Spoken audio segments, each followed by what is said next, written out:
Hello everybody, it's me, Levi, back again, and today is Gaming Pickups 5. We've actually made it this far within a year, which maybe I should stop buying games and start playing more at this point. But regardless, we are here for Gaming Pickups 5. I've gone over kind of how this works in previous episodes, but before we begin, there's something that we need to fix. Let's just get a little bit of... Ooh, that's better. Anyway, we'll get into more details about what just happened at the end. But for gaming pickups, let's see what exactly I picked up. So the first thing I got was for Christmas, because that was a big contributor, is I got an eBay gift card, and I ended up getting Wolfenstein: The New Order and Wolfenstein: The Old Blood bundle pack. So, it wasn't streamed, but earlier this year we were also trying out another Wolfenstein, Back to Castle Wolfenstein, I think it is, something in the original Xbox. We were playing that offline, and it just kind of got me thinking that I've never really engaged in the Wolfenstein series all that much. First-person shooters have never been, like, a huge focus for me, but I definitely would like one emphasizing narrative, and...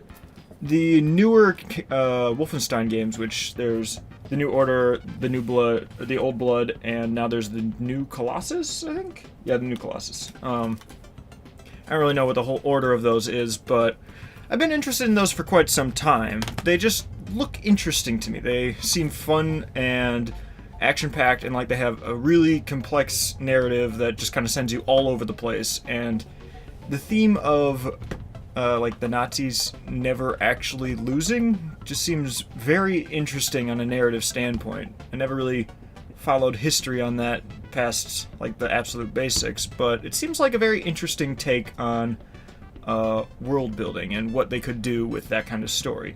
And now there's 3 games to catch up with, and who knows, they're probably making another one now. And I've been interested in looking into those for a while. Another one I got was Blinx the Time Sweeper. Now, this is a game that I've heard of for the longest time. It was basically like Nintendo had Mario, Sega had Sonic, PlayStation had like Spyro and Crash, Xbox was trying to enter the ring, and they had Halo. And so, although it definitely targets a certain demographic, some of the most recognized characters on a given platform were like kind of the animal mascots or whatever. And this is the closest that I can think of that Xbox came to trying to make an animal mascot game. I never hear anyone talk about it, so I didn't exactly look into it at any point in time. But I've only recently come across the channel NitroRad, and I've been watching a lot of that stuff, and he had a lot of very interesting things to say about this game, and it certainly got me intrigued. And it's not the only game in this stack that that I was inspired to buy by his thoughts on it. But as far as I can tell, it's kind of like there's like an army of cats or something like that, and basically they're in charge of making sure that like time and like the alternate dimensions and everything is like running smoothly, and some evil steals like the power source of that, and they have to go all over the place between dimensions and manipulate time with like fast forwarding and rewinding, kind of like a much more focused version of like what Prince of Persia: The Sands of Time had. But it's a lot of like, it's kind of a 3D platformer, sort of beat 'em up with a lot of like weird puzzle aspects and some very interesting time manipulation stuff. And just looks like a really interesting game to try out, because although people don't seem to like the second one quite as much, which I didn't even know there was one until recently, a lot of people really seem to like that one, and I'm interested in looking into it. Another one we got that we actually streamed somewhat recently was Fusion Frenzy. I'd never heard of this game until Chris, who's a frequent personality on the channel, but mostly on Twitch. He recommended it to me. He said it's a game that he played as a kid a lot, and it sounded kind of interesting. He showed me some gameplay. It's like steampunk, really fast-paced, like minigame compilations. Like, just you get thrown in with a bunch of people, and there's all kinds of random minigames. Some of them are fun, some of them are weird. We tried it, and we had some kind of mixed thoughts on it. Some games were fun, but most of them we just kind of were running around having no idea what exactly was going on. And a lot of them look very similar to each other, which makes it even harder to guess what we're actually supposed to do in any of them. But, still a very fun game. I'm not entirely sure if it's the game that I recommend just yet, but we might look into playing it a little bit more in the future. Another one, sort of in the vein of the Wolfenstein games, is Titanfall 2, which I've had this in my wishlist for a while because it seemed like it had a really, really interesting plot and narrative to it, which I found a little odd because I only knew it as like an online multiplayer, and then I looked into it, found out I was just kind of judging the sequel based on the prequel of it, which, when I looked into this, it looked like it had a much more interesting single-player campaign, which is what I was mostly interested in. But the main reason I wasn't getting it is because I didn't really think it would be, like, at a price point where I was okay with, like, investing in a first-person shooter campaign. But then when I was looking on how to spend some gift cards I've got for Christmas, this game goes for, like, $5, and it's still, like, sealed. So, definitely worth trying out. I'm interested in getting into that. But I know it's a lot about, like there's the mech suit or whatever, that's what the franchise is known for, and I think there's, like, some sort of, like, special interaction, like maybe it has an AI in it or something, but kind of like your player character and the robot thing are, like, friends and looking out for each other, and it seemed like a very interesting, kind of story, and it seemed very fun looking at the gameplay, because it has a lot of, like, action and mobility that I don't see in a lot of shooters, or at least not the ones I've played. Another one was Castlevania Lords of Shadow. Now, this is a game that I've also known about for the longest time. I've never really gotten that involved in the Castlevania franchise, but I've always wanted to. And this is one that looked interesting to me, but every time I ask somebody about it, they either don't know what it is, they love it, or they hate it. And when I happened to pick this up, I was going around to a local retro store with Ezra, and he was just like, I think it has its goods, it has its bads, and I think you'd like to try it out for yourself. It's definitely the kind of game that a more casual player might be interested in, which, I don't know, that sounds like me, so I'm gonna give it a try. But it's just like Castlevania, but it's like a 3D action game, kind of like God of War or something. I don't know for certain. Another game recommended from NitroRad was Sphinx and the Cursed Mummy, and this is a game that I've actually seen before, just never ever even considered it in the slightest. It just didn't seem interesting to me at all. And then I saw his video on it, and it actually looks a lot more fun and interesting than I expected. It's kind of like a 3D action game with like a lot of like overworld and exploration and puzzle solving. It's kind of like Zelda with a little less emphasis on plot and story, it seems.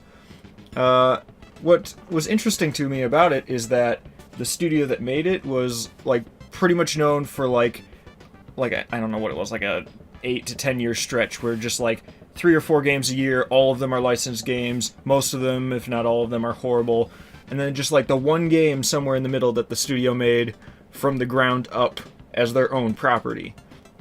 So, kind of like a studio that was kind of like constantly being like burnt out on their projects, not really being their own, got like their one chance for like all of their inspiration and ideas to come together into one project, and it actually turned out to be something very interesting, and I'm really excited to look into that. So this one I know nothing about. This is Tak 2, The Staff of Dreams. A lot of people have talked to me about it, like every time I mentioned it, somebody talks about it being playable at McDonald's or something like that. But I was picking this up with Ezra, and he said it was a really interesting game that he really enjoyed as a kid. And so I figured I'd try it out, and then Chris K was also super interested because it has the Nickelodeon logo, and anything with that sets off a pretty big exclamation point for him. But I think I'll try it out. And lastly, for PlayStation, I just got an extension cable for the PlayStation 2 controller. I already have one, but it's really nice to have more of those because they can possibly break easily, and it's always nice to have a backup on those considering how cheap they are. Also, then if I have multiplayer, we can actually sit, because as it stands, this couch it's got quite a bit of space. Like, most controllers will reach, but I have extension cables for most of them so that it's not like a stretch at all and nothing's like being risked. But it's just far easier to have everything working if you have extension cables for controllers. Then for Sega, I got a single game. This is Wild Metal, which still has the back of the box. It just doesn't have like the manual in the front cover. I did not know a whole lot about what this was, but I looked it up a little bit when I was in the store, and it looks like it's if World of Tanks meets Twisted Metal, and it was made by Rockstar. So that seems very like a very odd combination, but basically Rockstar made a tank combat game, and considering like how expensive Dreamcast games in general are, when I saw this for like $7 or $8, I thought that was an interesting enough concept to give it a go. So I'm interested in seeing what exactly that is, but I really don't know what I'm getting into there. And then there was a few games that I got that were just downloads, so I can't just like hold up a box, but we got PNGs and JPEGs, so let's make something happen there. So I finally picked up, on the Steam Winter Sale, I got The Vanishing of Ethan Carter. This is a game that I've wanted for quite a while. I've never cared a whole lot for like the walking sims, but back when I would more frequently watch like Jacksepticeye and Markiplier and stuff, I saw a few of them, and just the genre has become much more interesting to me. And now I don't want to watch anything on them. I want to actually experience some of these, because some of them look really cool, and The Vanishing of Ethan Carter was one that always intrigued me, kind of like with its sense of mystery and everything. I was just always really uncertain about it, because it had a VR port that I really wanted to get, and everything about the VR port sounds like it's broken as far as I can tell. I don't know if things have been patched or if the reviews on it are old or current or whatever, but from what I can tell, like the VR patch of it, or it wasn't even a patch, it's like a standalone release is the VR version, and you can't just buy one and have, or make a purchase and have VR and non-VR options. It's either the VR or the non-VR version. And I really wanted to get the VR version if it ever got fixed, but last time I checked, all of the reviews are still saying that it's like a half-finished project, where like the game goes back into 2D partway through. There's all kinds of bugs, like there's models that clip through the headset and make it impossible to see. Apparently it's just a really buggy mess that they never finished, and that's really disappointing to me, but the game dropped to a pretty cheap price on the Steam Winter Sale, so I figured I'd just get it in 2D, and I'm still very excited to give it a go.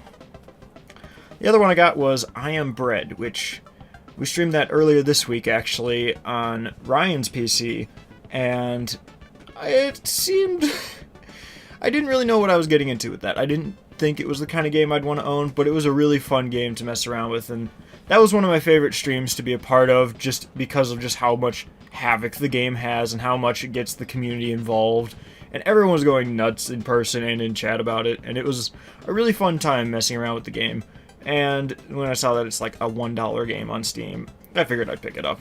Give it another chance. Maybe I'll play through it solo at some point, but it just seems like a fun game to mess around with and try to get a group together with.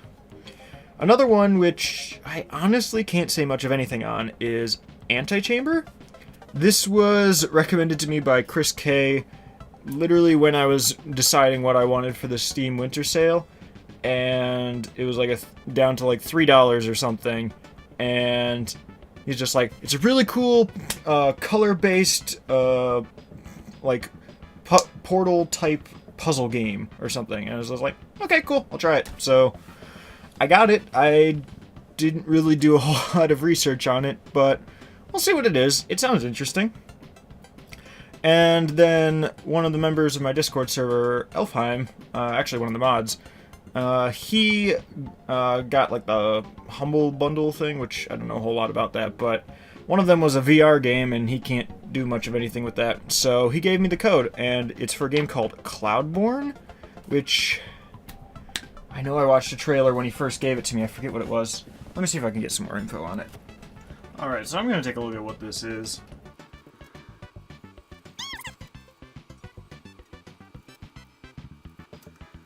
Huh.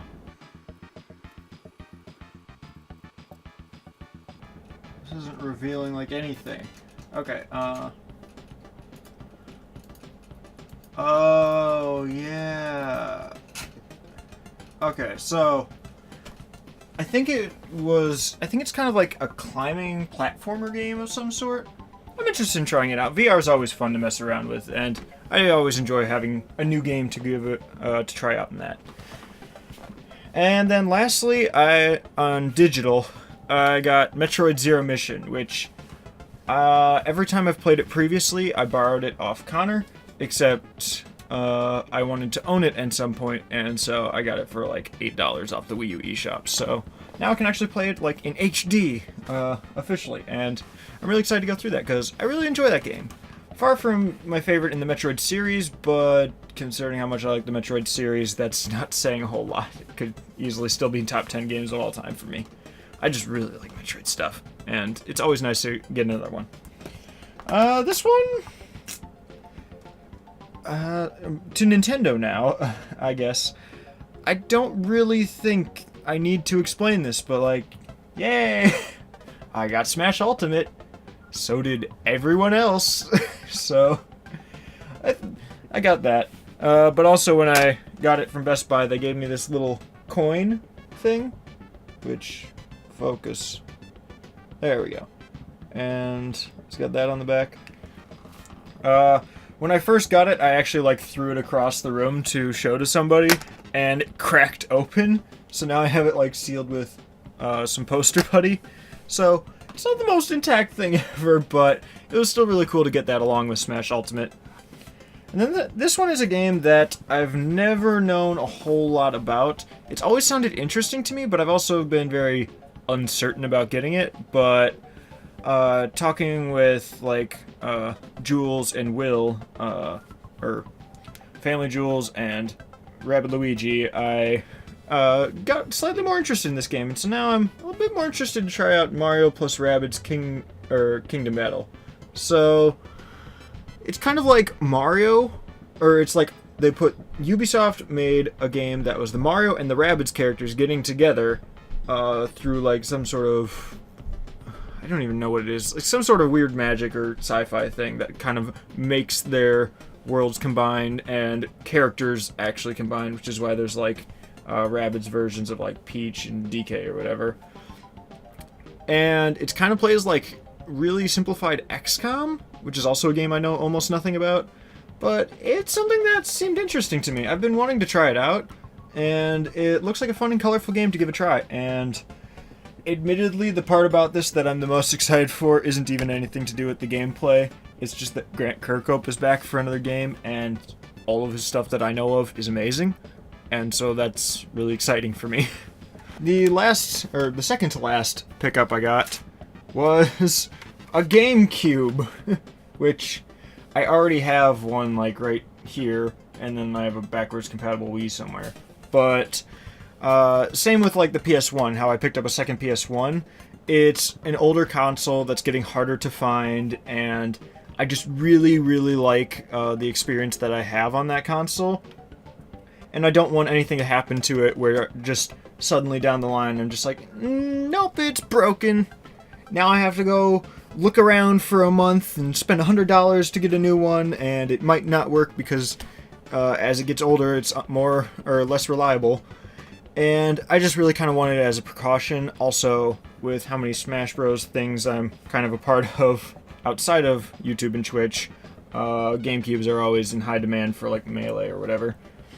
But yeah, I just got another GameCube. The thing is, despite that, it was actually super cheap considering what it came bundled with, because after all the stuff it came bundled with, it totaled about $2. And since I'm planning on keeping it in storage, that's why there's like tape on all the ports, is because I don't want any dust to get into it. It's basically a console for preservation. So I just kind of sealed it off so that no dirt or grime or anything can get into it. But that, of course, came bundled with, like, the power cable and everything. And something that I've actually been planning on getting anyway is it came with AV cables, which they go for like $8. And so after that already means the $40 I spent on the GameCube was down to 32. But it also came with a GameCube controller, which it came with an Indigo one, but I traded it with Ezra because he really wanted that one. I still have like another Indigo one if I want one to match the console, but like GameCube controllers sell for like $30 or whatever, and I got to test a whole bunch of them, and this is the one that I thought felt the best. So I'm really happy with that because, like, considering how much GameCube controllers sell for, and that I was already planning on getting one of these, it kind of means that the GameCube dropped from its original, like, $40 price down to, like, maybe even negative. Because these normally go for about $30, and he sold it to me for, but he sells them for $20 at the place I went. So, super happy to get a whole nother GameCube setup and another controller, because GameCube controllers are always something that I'm using a bunch of around here with Smash Bros, all the GameCube games. Plus, I just really like it. It's a nice controller. And now I still want to get the PowerA wireless one for the Switch. So, that's all the pickups this time around. Like, half as many as most of the videos, and a quarter as many as the last one. But it was still super fun going through all these. I'm definitely excited to get to some of these, and I may even play some while I still have some time over winter break. It just depends where my interests lie and what I get into. But if I do that, it'll be on twitch.tv/LeviBechtold, all lowercase, all one word, as opposed to on the YouTube channel. But I'd really like to get into some of these. There's a lot of games in here that I'm very interested in. Let's get back into what I was talking about at the beginning. So, there's an upgrade on the channel that has occurred that I didn't want to just start out the video with because this is a completely separate series. But I have a new camera. Like, for reference, this is what I have been using. Like, you can actually see it a little bit in frame here. But this is my original webcam, the Logitech C615, and I was using this for a pretty decent amount of time, maybe almost half the time that I've done anything related to Twitch. This is the one that I originally got with my PC, and it's definitely serviceable, but it just has some really weird color and all kinds of interesting things, and it claims to be like 1080p on it, but it just looks like 480p whenever I record with it. Although the nice thing is, because of how flat it is, I have this lens set I got that it's supposed to be for phones, but you can use it for whatever else if it fits.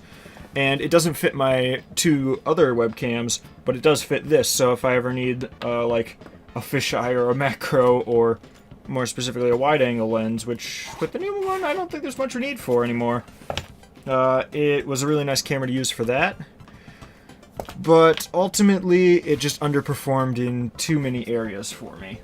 And later on I got the one that is currently on screen, the Logitech C920. This is probably like one of the most popular webcams out there, and it's gotten a few revisions. It's like got the 922 and like the 930E or something like that now. And I got this one because it just seemed kind of like the natural step up, and it looked a lot more interesting to me, and it's definitely been serviceable for what we've been doing, but it has a lot less versatility as far as like putting the lenses on because of how deep the actual body of the camera is. And so, even though like kind of the color and the focus and everything was better, and it was just kind of overall a better camera, it still kind of left me wanting more. And like in this circumstance, it's just blurry. Like, having it full screen doesn't look that good. And it also like really suffers from motion blur because it caps at 30 FPS.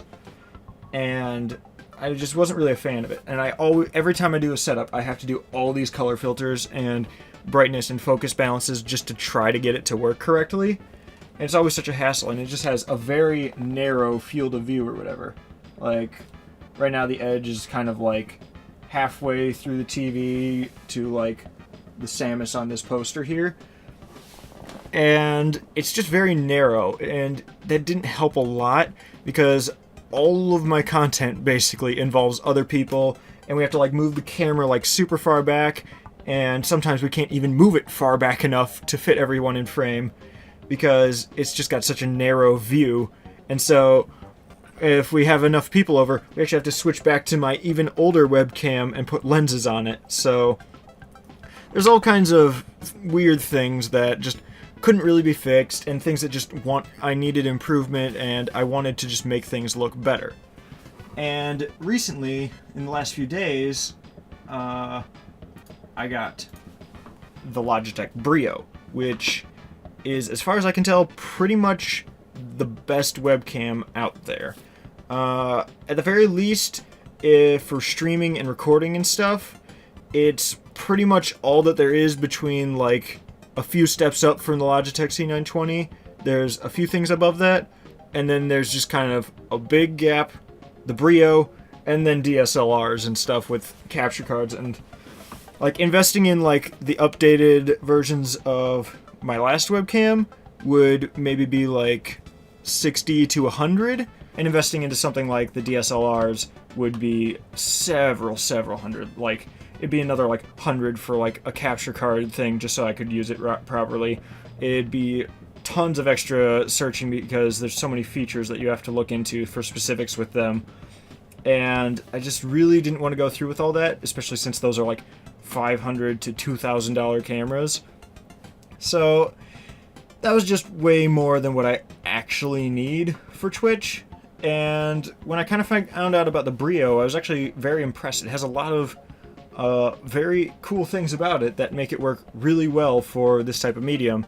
And so I decided to pick it up. And so now it streams in, or it can record in like 1080p 60, 4K 30, and so like stuff like that actually runs really smooth, which seeing 60 FPS off a webcam is just really weird looking the first time for me. And the field of view is great. Like the other webcam, the C920 that I was just using, that one's like a foot and a half further back than the Brio is right now, and it still had like half of the viewing range. This one records at like 90 degrees or maybe even more, and that really helps for how often we have like the big groups over, because then we can actually get everybody in frame. And it also has a much longer wire, so it's easier to position. It even has built-in mics that have like dual audio, so if I wanted left and right mic audio, it's not as good as just my big dedicated one, but it's definitely something interesting to look into. And it's just a really nice camera to have for the channel, because it has its own software that like makes so many more things about it adjustable. And now that I have this, I'm actually a lot more confident to do YouTube related things, because under normal circumstances I didn't want to do full screen content because my camera always looked really bad. It was blurry, and the colors were weird, and the brightness and lighting was always super off no matter what I did to it. And then with this one, everything just looks so much nicer, and there's so many more options for like the color correcting, the sharpness, and filters and stuff. And it even has its own like dedicated software you can like record and take even higher resolution than 4K screenshots, and it's just so much more versatile, and I'm really happy for that, because this is kind of like the last upgrade really that I wanted to worry about for stream. Like now, like all of the audio as far as like both input and output, and the camera and the capture card, and like the consoles and games and everything is kind of like where I want it to be at. And I'm really happy about that, because it just means that the streams can be that much better and more engaging, and having a large group of people is far more feasible, and I'm really excited to do more with this. And it's just a camera that I think is a great upgrade to the channel that really offers a lot. Thank you so much for watching. Let me know, do you want to see me try some games from this stack? Do you have like an interesting comment? Is there a question you have about one of these games? Is there something, if you're one of the people who often joins for streams, is there anything here that you really want to play? let me know what you guys think. And I'm really excited to see what comes in the future with the new camera. So until the next video, see ya!